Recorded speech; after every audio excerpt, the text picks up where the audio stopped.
Picture चालू करो बे। आप शांति के कबूतर उड़ाते थे और हमने बाज उड़ाए हैं गुरु गोविंद सिंह जी की तरह। बोलने दे। और आपने लास्ट में कहा शायद देश 1947 में, 2014 में नहीं, आप 47 से मानते हैं, ये राष्ट्र सनातन है, चिरंतन है। हमारे मतलब आपको मत सिखा चल। 1947 में पैदा हुआ नहीं है, इसीलिए इस राष्ट्र को कोई अपने को फादर कहने लगता है, कोई क्रिएटर कहने लगता है, कोई राष्ट्र का निर्माता कहने लगता है। ये राष्ट्र वो है। अब तू गया बेटा, अब तू गया। आज आपके शो में एक बहुत बड़ी बात कही गई, मुझे नहीं लगता कि आपने मिस करी या क्या।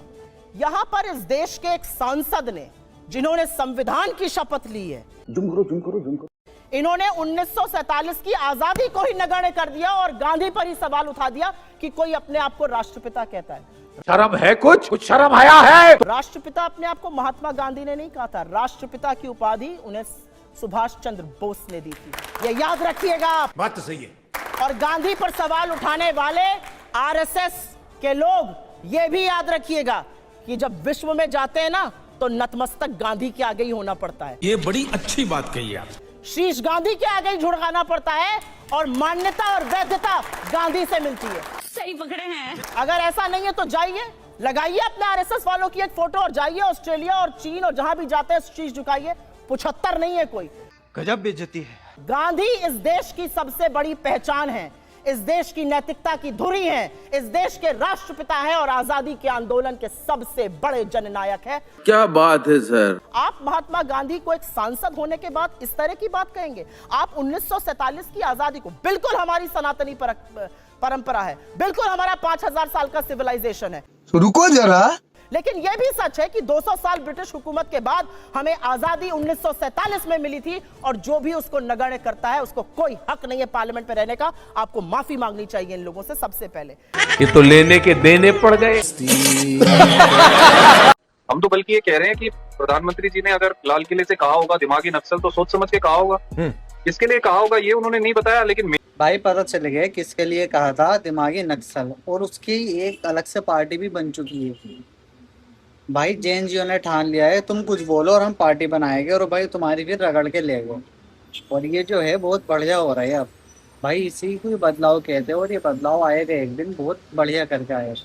मेरी जो अपनी अंडरस्टैंडिंग है, मेरे हिसाब से उन लोगों के लिए कहा होगा कि जो लोग हमारे देश में मुद्दे इंपॉर्टेंट नहीं समझते, एक नेता को इंपॉर्टेंट समझते हैं, जिनके लिए देश के मुद्दे इंपॉर्टेंट नहीं है, एक व्यक्ति इंपॉर्टेंट है, जिनके लिए शिक्षा इंपॉर्टेंट नहीं है, जिनके लिए एक व्यक्ति इंपॉर्टेंट है, जिनके लिए पेपर लीक इंपॉर्टेंट नहीं है, एक व्यक्ति इंपॉर्टेंट है, जिनके लिए रोजगार इंपॉर्टेंट नहीं है, एक व्यक्ति इंपॉर्टेंट है, जिनके लिए जो महंगाई है इंपॉर्टेंट नहीं है, एक व्यक्ति इंपॉर्टेंट है, जिनके लिए टूटी सड़कें इंपॉर्टेंट नहीं है, एक व्यक्ति इंपॉर्टेंट है, जिनके लिए गली गली में भरा पानी इंपॉर्टेंट नहीं है, एक व्यक्ति इंपॉर्टेंट है, जो देश के सारे मुद्दों को पीछे लगते हैं और अंध भक्तों की तरह एक व्यक्ति की पूजा करते हैं। मुझे लगता है प्रधानमंत्री जी ने उनके लिए कहा होगा।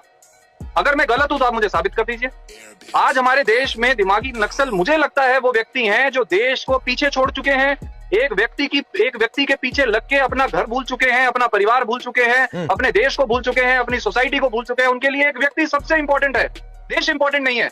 आज देश में बेरोजगारी चरम पर है, 80% MBA करे हुए बच्चों को नौकरियां नहीं मिलती, उनके लिए वो बिल्कुल इंपॉर्टेंट नहीं है। आज देश में 150 पेपर लीक हो जाते हैं, उनके लिए बिल्कुल इंपॉर्टेंट नहीं है। आज देश के अंदर युवा धक्के खा रहा है, उसके सर पे लाठियां मारी जा रही है, बिल्कुल इंपॉर्टेंट नहीं है। आज देश में जल जो है जहरीला हो गया, प्रदूषित पानी पी रहे हैं, प्रदूषित हवा ले रहे हैं, पेड़ काटे जा रहे हैं, पहाड़ काटे जा रहे हैं, देश का बुरा हाल कर दिया, 200 लाख करोड़ रुपए का कर्जा चढ़वा दिया, कोई इंपॉर्टेंट नहीं है। इंपॉर्टेंट है केवल एक व्यक्ति। ऐसे बंदे को दिमागी नक्सल कहा जाए कि नहीं कहा जाए, राकेश भाई बताइए। ठीक है भाई मुंह पे पेलना किसे कहते हैं? किसे कहते हैं? भाई ने मुंह पे पेल दिया भाई, चुपचाप बैठे और सुन रहे सारे बैठ के। मजा आ गया भाई देख के वीडियो। देखो साथ क्लॉक इट करके जब प्रधानमंत्री मोदी रात के 12 बजे रील बना के, अच्छी अच्छी रील्स बना के, वो जेंजी नहीं बन जाएंगे। जो जेंजी है, जो यूथ है, उसका एक टेम्परामेंट होता है कि वो एक तो इंक्लूसिव है।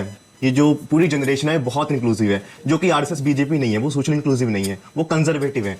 लेकिन जेंजी जो है वो प्रोग्रेसिव है, वो साइंटिफिक टेम्परामेंट प्रमोट करते हैं, जो कि आरएसएस की विचारधारा के आइडियोलॉजी के बिल्कुल खिलाफ है। और सुधांशु जी ने कुछ बातें की, बहुत सारे क्रांतिकारियों का नाम लिया, भगत सिंह का नाम लिया, चंद्रशेखर आजाद का नाम लिया। वो उस वक्त ब्रितानवी हुकूमत के खिलाफ थे। अगर आज होते तो वो आरएसएस बीजेपी की हुकूमत के खिलाफ होते, क्योंकि उस वक्त गोरों की सरकार थी। आज जो सरकार है वो चोरों की सरकार है, चाहे वो वोट चोरी करती हो, चाहे पेपर लीक करती हो। और जिस तरह व्यवस्था से क्या मतलब है? अरे बिल्कुल शिक्षा व्यवस्था से इशू नहीं है, अगर वोट चोरी कर वही ठीक है। हाँ। ये कांग्रेस का इशू